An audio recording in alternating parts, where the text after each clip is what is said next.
Elle pensait acheter le temps. Mais cette nuit-là, c'est le temps qui l'a reconnue. Et depuis, chaque personne qui s'approche d'elle, disparaît. Bienvenue sur Saga Africa, là où l'histoire de l'Afrique reprend la parole.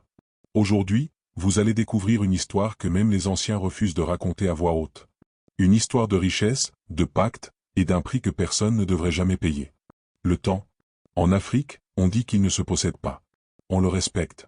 On marche avec lui, ou il nous écrase. Mais Aïssata Traoré, elle, avait décidé de le défier. La ville respirait la chaleur. Une chaleur lourde, presque vivante. Le genre de chaleur qui colle à la peau, qui ralentit les pas, qui étouffe les rêves des plus faibles. C'était une grande ville d'Afrique de l'Ouest. Bruyante. Vibrante. Implacable. Les motos zigzaguaient entre les taxis fatigués. Les vendeuses criaient leurs prix sous des parasols délavés. Le parfum du poisson braisé se mêlait à la poussière rouge soulevée par le vent. Et au milieu de ce chaos organisé, Aïssata avançait. Droite. Rapide. Déterminée. Elle avait 24 ans. Un regard tranchant. Une beauté naturelle, mais surtout une présence. Une présence qui forçait le respect. Tu vas te fatiguer pour rien, Aïssata. La voix venait de sa mère, assise devant la maison familiale, éventail à la main. Le monde ne donne pas tout comme ça. Il faut attendre. Aïssata s'arrêta. Lentement. Elle regarda sa mère. Puis la rue. Puis ses mains. Attendre quoi, maman? Vieillir? Souffrir? Regarder les autres réussir pendant que nous on survit? Silence. Un silence lourd. Respectueux. Mais tranchant. Sa mère soupira. Le temps est un allié, ma fille. Aïssata esquissa un sourire, presque triste. Alors moi, je préfère être son ennemi. Depuis petite, Aïssata voyait les choses autrement. Là où les autres voyaient patience, elle voyait perte de temps. Là où les autres voyaient destin, elle voyait excuse. Elle avait grandi dans une maison modeste, avec des rêves trop grands pour ses murs fissurés. Son père était parti tôt. Très tôt. Certains disaient qu'il était mort. D'autres, qu'il avait simplement disparu. Mais dans les yeux d'Aïssata, il n'avait jamais existé. Elle avait appris seule. Travaillé seule. Combattu seule. Et surtout, rêvé seule. Le soir, quand la ville ralentissait enfin, Aïssata montait sur le toit de la maison. C'était son refuge. Le ciel s'étendait au-dessus d'elle, immense, indifférent. Elle regardait les lumières de la ville. Ces lumières qui clignotaient comme des promesses. Un jour, tout ça sera à moi. Elle ne murmurait pas. Elle affirmait. Mais il y avait une chose, une seule, qui la hantait. Le temps. Pas celui des montres. Pas celui des journées. Non. Le temps, sur le corps. Chaque ride qu'elle voyait sur le visage des femmes du quartier, chaque fatigue dans leur regard, chaque résignation dans leurs gestes, tout cela la terrifiait. Vieillir, pour elle, ce n'était pas naturel. C'était une condamnation. Un jour, au marché, alors que le soleil frappait plus fort que d'habitude, Aïssata croisa le regard d'une vieille femme. Une femme étrange. Assise seule. Sans marchandises. Juste, là. Immobile. Ses yeux étaient profonds. Trop profonds. Tu cours vite. Aïssata fronça les sourcils. Pardon? La vieille femme sourit. Mais pas assez vite pour le fuir. Un frisson. Invisible, mais réel. Fuir quoi? La femme leva lentement la tête et fixa Aïssata droit dans les yeux. Le temps. Silence. Le bruit du marché semblait s'éloigner. Comme si le monde retenait son souffle. Aïssata secoua la tête. Je ne fis rien. La vieille femme hocha doucement la tête. Non, toi, tu veux le battre. Un battement de cœur. Puis deux. Puis trois. Aïssata ne répondit pas. Elle tourna les talons. Mais quelque chose s'était accroché à elle. Les jours passèrent. Mais les mots restaient. Tu veux le battre. Il tournait dans sa tête, encore et encore. Comme une vérité qu'elle refusait d'admettre. Quelques semaines plus tard, la vie frappa. Fort. Brutalement. Sa mère tomba malade. Pas une petite maladie. Non. Une de celles qui vident lentement. Qui prennent, sans jamais rendre. Les médicaments coûtaient cher. Trop cher. Aïssata travailla encore plus. Jour et nuit. Sans pause. Sans repos. Mais ce n'était jamais suffisant. Jamais. Une nuit, alors qu'elle rentrait tard, la pluie commença à tomber. Violente. Froide. Les rues se vidaient. Les lumières tremblaient. Et dans cette nuit humide, elle entendit une voix. Il existe des raccourcis. Elle se figea. Un homme se tenait sous un abri. Grand. Silencieux. Presque irréel. Qui êtes-vous? L'homme ne répondit pas immédiatement. Il observa la pluie. Puis Aïssata. Quelqu'un qui connaît le prix du temps. Un frisson remonta le long de sa colonne vertébrale. Je ne suis pas intéressé. Elle tenta de partir. 100 millions. Elle s'arrêta net. Le silence tomba. Même la pluie semblait écouter. Tu pourrais sauver ta mère. Pause. Tu pourrais ne jamais vieillir. Le cœur d'Aïssata accéléra. Et devenir ce que tu veux vraiment être. Elle se retourna lentement. Ses yeux cherchaient une faille. Un piège. Mais il n'y avait rien. Juste cet homme. Calme. Immobile. Dangereux. Quel est le prix? Sa voix tremblait à peine. L'homme sourit. Un sourire, trop calme. Pas maintenant. Il s'approcha. Un pas. Puis deux. Mais un jour, tu comprendras. Il sortit un petit objet de sa poche. Un pendentif. Simple. Ancien. Mais étrange. Quand tu seras prête, viens. Il lui tendit. Aïssata hésita. Puis, elle prit le pendentif. Erreur? Ou destin? L'homme recula. Puis il disparut dans la pluie. Comme s'il n'avait jamais existé. Aïssata resta seule. Le cœur battant. Le pendentif serré dans sa main. Le monde avait changé. Elle le sentait. Sans comprendre comment. Cette nuit-là, elle ne dormit pas. Elle regardait le plafond. Pensant à sa mère. À l'argent. À la jeunesse. Au temps. Et pour la première fois, une idée interdite naquit en elle. Et si? Il avait raison? Le vent souffla doucement à travers la fenêtre. Et quelque part, loin de la ville, quelqu'un souriait. Car Aïssata ne le savait pas encore. Mais en acceptant ce simple objet, elle venait déjà de commencer à payer. Le destin ne frappe jamais deux fois de la même manière. Mais quand il frappe, il laisse toujours une porte entr'ouverte. Et cette nuit-là, Aïssata décida de l'ouvrir. La pluie n'avait pas cessé depuis 3 jours. Une pluie fine, persistante, presque oppressante. Les routes étaient devenues boueuses. Les marchés, silencieux. Même les rires s'étaient fait rares. Dans la petite maison familiale, l'air était lourd. Sa mère respirait difficilement. Chaque souffle était un combat. Chaque nuit, une épreuve. Aïssata. Sa voix était faible. Fragile. Ne laisse pas la peur te perdre. Aïssata serra sa main. Je vais te sauver, maman. Je te le promets. Mais au fond d'elle, une vérité grandissait. Les promesses ne paient pas les médicaments.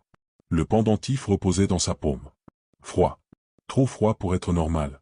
Depuis qu'elle l'avait pris, quelque chose avait changé. Les gens la regardaient différemment. Pas avec admiration.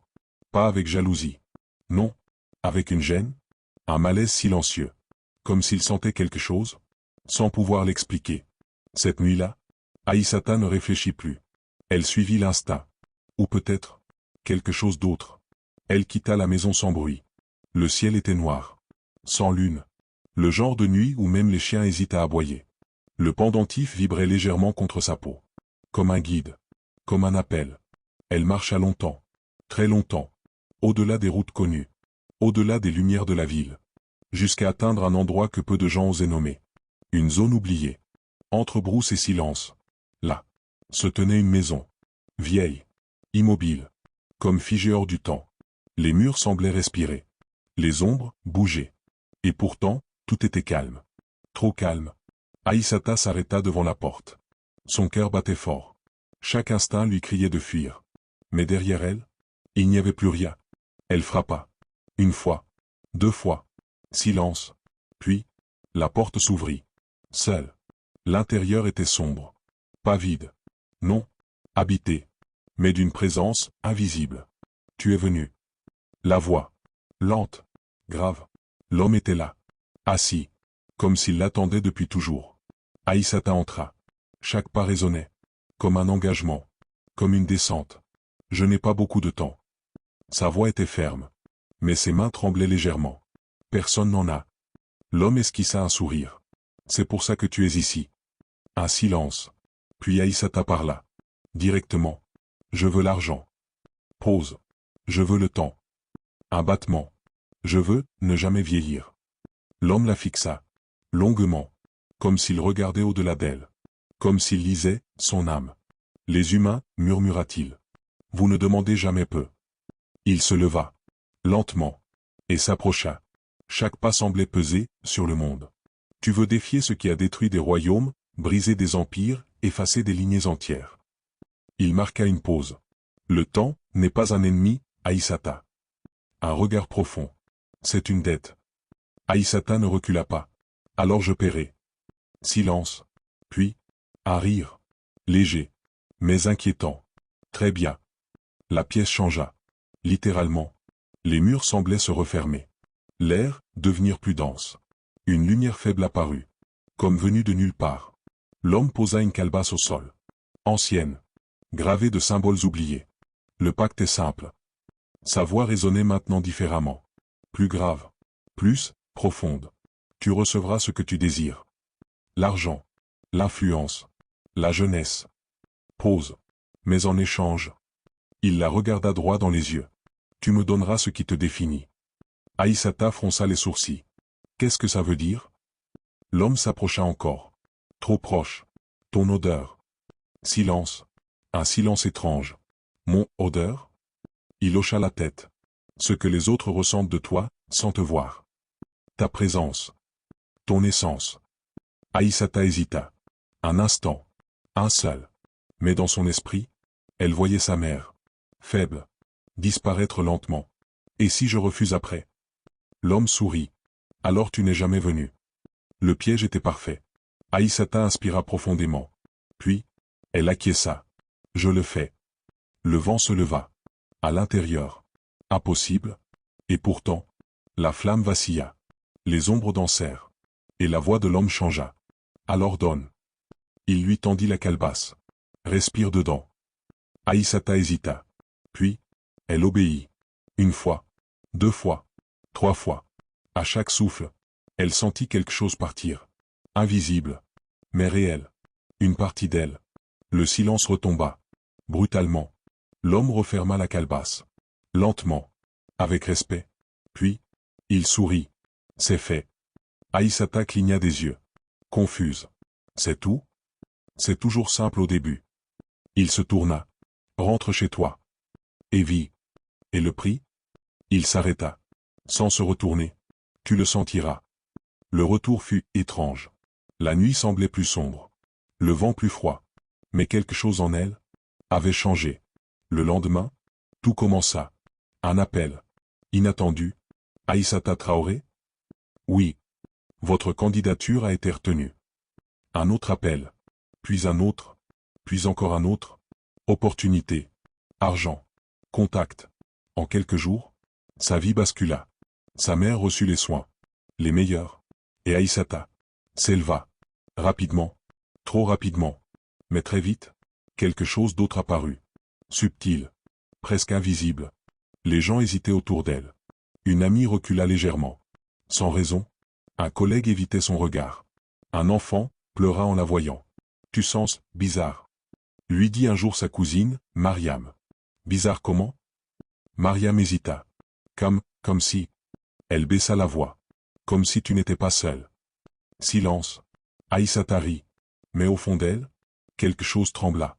Cette nuit-là, elle sentit pour la première fois une odeur, pas autour d'elle, en elle, une odeur froide, lourde, presque ancienne. Et dans le noir, elle ouvrit les yeux. Quelque chose respirait. Pas loin, très près. Car Aïssata venait de comprendre une chose terrifiante. Ce qu'elle avait donné n'avait jamais vraiment quitté son corps. Dans certaines histoires, le danger n'arrive pas en courant. Il s'installe. Doucement. Silencieusement. Comme une ombre qui grandit, jusqu'à devenir plus grande que toi. Au début, Aïssata refusait de voir. Elle avançait. Toujours plus vite. Toujours plus haut. Les contrats s'enchaînaient. Les comptes se remplissaient.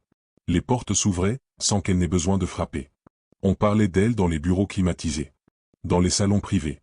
Dans les dîners où seuls les puissants étaient invités. Cette fille, elle a quelque chose. Oui, elle avait quelque chose. Mais personne ne savait quoi. Son corps, lui, ne changeait pas. Pas une ride. Pas une fatigue. Même ses traits semblaient s'améliorer. Comme si le temps avait décidé de l'ignorer. Mais autour d'elle, le monde, lui, changeait. La première à tomber fut Mariam. Sa cousine. Celle qui avait ri avec elle. Celle qui l'avait mise en garde. C'était un après-midi chaud. L'air vibrait au-dessus du goudron. Les ventilateurs tournaient inutilement. Mariam était venue lui rendre visite. Tu as changé, Aïssata. Sa voix était sérieuse. Inquiète-toi de toi, Mariam. Moi, je vais très bien. Mais Mariam n'avait pas ri. Elle s'était approchée. Lentement. Puis, elle s'était figée. Tu sens encore un frisson. Encore quoi? Mariam recula. Ses yeux s'agrandirent. Cette odeur? Silence. Quelle odeur? Mais Mariam ne répondit pas. Elle tremblait. Et soudain, elle s'effondra. Le bruit de son corps sur le sol résonna comme un avertissement. Les médecins parlèrent de fatigue, de stress, de chaleur. Mais Aïssata, elle savait. Les jours passèrent. Et les signes s'accumulèrent. Un collègue proche, Ibrahim, toujours souriant, toujours calme. Un soir, après une réunion, il lui dit « Depuis que je travaille avec toi, je fais des rêves étranges. » Aïssata haussa les épaules. « Des rêves? » « Oui. » Il hésita. « Je te vois, mais ce n'est pas toi. » Un silence. Et derrière toi. Sa voix se brisa. « Il y a quelque chose. » Aïssata sentit son cœur ralentir. « Tu devrais te reposer, Ibrahim. » Mais il secoua la tête. « Non, écoute-moi. » Puis il s'approcha. Trop près. Et murmura. « Ça te suit. » Le lendemain, Ibrahim ne vint pas. Le surlendemain, non plus. Puis la nouvelle tomba. Accident. Brutal. Inexplicable. Encore. La peur commença à s'installer. Pas autour d'elle. En elle. La nuit, elle ne dormait plus. Chaque bruit devenait suspect. Chaque ombre, vivante. Et cette odeur, toujours plus forte. Pas une odeur normale. Une odeur ancienne. Comme la terre mouillée, après une tombe ouverte. Un soir, elle n'en put plus. Elle retourna. Dans la maison. Celle qui n'aurait jamais dû exister. La porte était ouverte. Comme si elle l'attendait. L'intérieur était encore plus sombre qu'avant. Plus froid. Plus profond. Je savais que tu reviendrais. La voix. Toujours la même. Aïssata entra. Sans hésiter cette fois. Arrête ça. Sa voix tremblait. Mais ses yeux brûlaient. Arrête quoi? L'homme était assis. Calme. Les gens meurent autour de moi. Silence. Puis un léger sourire. Il meurt autour de tout le monde. Pas comme ça. Sa voix explosa. Pas à cause de moi. L'homme la fixa. Longuement. Puis, il soupira. Enfin. Il se leva. Tu commences à comprendre. Qu'est-ce que tu m'as fait? Je ne t'ai rien fait. Un pas. Je t'ai donné. Un autre. C'est toi qui as offert. Je veux annuler. Silence. Puis, un rire. Froid. Lent. On n'annule pas ce genre de choses. Aïssata sentit la panique monter. Je te rends l'argent. Ce n'est pas une question d'argent. Alors quoi? Il s'approcha. Très lentement. Puis murmura. Tu es devenu un passage. Un silence lourd. Un passage entre quoi et quoi? L'homme pencha légèrement la tête. Entre les vivants et ceux qui n'ont plus de temps. Le cœur d'Aïssata s'arrêta presque. Non. Chaque personne qui s'approche de toi. Pose. Donne un peu de sa vie. Non. Et toi? Il posa doucement sa main sur son épaule. Tu restes. Aïssata recula violemment. Tu mens. Mais au fond d'elle, elle savait. Pourquoi moi? Parce que tu l'as voulu. Je voulais vivre. Et maintenant, tu vis plus que les autres. Silence. Puis, une dernière vérité. Mais pas seule. La pièce devint plus froide. Plus lourde. Et dans un coin, quelque chose bougea. Aïssata tourna la tête. Lentement. Très lentement. Et elle vit une forme. Pas claire. Pas humaine. Mais présente. Très présente. Elle recula. Qu'est-ce que c'est? L'homme ne répondit pas. C'est toi qui l'as laissé entrer. Aïssata sortit en courant. Le souffle court. Le cœur en feu. Mais cette fois, elle savait. Elle n'était plus seule. Et le pire, ce n'était pas ce qu'elle voyait. C'était ce que les autres allaient bientôt voir. Car dans la nuit, son reflet venait de changer. Et pour la première fois, son ombre bougea sans elle. Car désormais, ce n'était plus seulement une malédiction, c'était une présence qui commençait à prendre sa place. Il y a des richesses qui ne se comptent pas en argent. Elles se mesurent en silence, en absence, en vie qui s'éteignent sans explication. Et Aïssata avait commencé à comprendre le véritable coût de son ascension. Les jours suivants furent irréels. La ville continuait de vivre, de respirer, d'ignorer. Mais pour elle, tout avait changé. Les gens évitaient son regard. Certains traversaient la rue quand ils la voyaient arriver. D'autres faisaient semblant de ne pas la reconnaître. Même les plus courageux ne restaient jamais longtemps. Un soir, dans un restaurant huppé du centre-ville, Aïssata était assise face à un homme influent. Kader Ouedraogo. Puissant. Respecté. Calculateur. On dit que vous êtes l'avenir, dit-il en ajustant sa montre. Aïssata esquissa un sourire. On dit beaucoup de choses. Mais pendant qu'il parlait, ses mots semblaient ralentir. Sa voix devenait lointaine. Puis, il s'arrêta. Ses yeux se figèrent. Et dans un souffle à peine audible, il murmura. Derrière toi. Le sang d'Aïssata se glaça. Il y a quelqu'un. Elle ne se retourna pas. Elle n'osait plus. Kader se leva brusquement. Je dois y aller. Il partit. Sans regarder derrière lui. Le lendemain, on annonça qu'il était hospitalisé. Dans un état critique. Encore, Aïssata comprit une chose simple. Et terrible. Elle ne détruisait pas les gens volontairement. Elle les consumait. Comme une flamme invisible. Cette nuit-là, elle ne rentra pas chez elle. Elle marcha. Longtemps. Jusqu'à ce que la ville disparaisse. Jusqu'à ce que le silence reprenne ses droits. Et elle revint. Encore une fois. Dans cette maison. Mais cette fois, quelque chose était différent. La porte était entr'ouverte. Mais l'air était vide. Trop vide. Aïssata entra. Je suis prête. Sa voix était ferme. Fatiguée. Mais déterminée. Je veux arrêter. Silence. Pas de réponse. Elle avança. Tu entends? Je veux arrêter. Rien. Puis, elle le vit.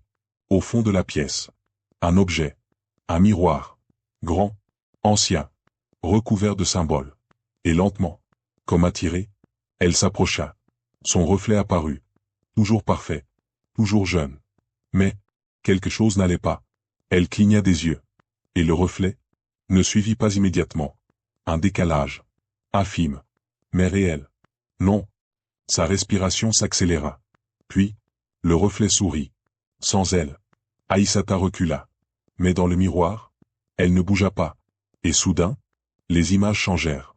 Son visage disparut. Remplacé par d'autres. Mariam. Faible. Allongé. Ibrahim. Brisé. Silencieux. Kader. Pâle. Vidé. Un par un, ils apparaissaient. Tous ceux qui avaient payé. Tous ceux qu'elle avait touchés. Tous ceux qu'elle avait pris. Ce n'est pas moi. Sa voix tremblait. Mais au fond, elle savait. Une voix résonna. Pas dans la pièce. Dans sa tête. Tu voulais du temps. Pause. Maintenant, tu vis avec celui des autres. Aïssata tomba à genoux. Arrête. Tu voulais rester. Arrête. Alors reste. Le silence retomba. Brutal. Définitif. Quand elle releva la tête, le miroir était normal. Son reflet, aussi. Mais quelque chose était différent. Elle se leva. Lentement. Et sortit. Le monde n'avait pas changé. Mais elle, oui. Les jours passèrent. Puis les semaines. Puis les mois. Aïssata continua à vivre. Toujours jeune. Toujours belle. Toujours riche. Mais seule. Toujours seule. Plus personne ne restait. Même les inconnus ressentaient cette présence, cette odeur. On commença à parler d'elle. Dans les rues, dans les marchés, dans les murmures. Il y a une femme. Elle ne vieillit pas. Mais ceux qui s'approchent ne restent jamais. Certains disaient qu'elle était bénie. D'autres, qu'elle était maudite. Mais les anciens, eux, se taisaient. Parce qu'ils savaient. Une nuit, dans une rue presque vide, une jeune fille croisa Aïssata. Elle s'arrêta. Fascinée. Madame, vous êtes magnifique. Aïssata la regarda. Longuement.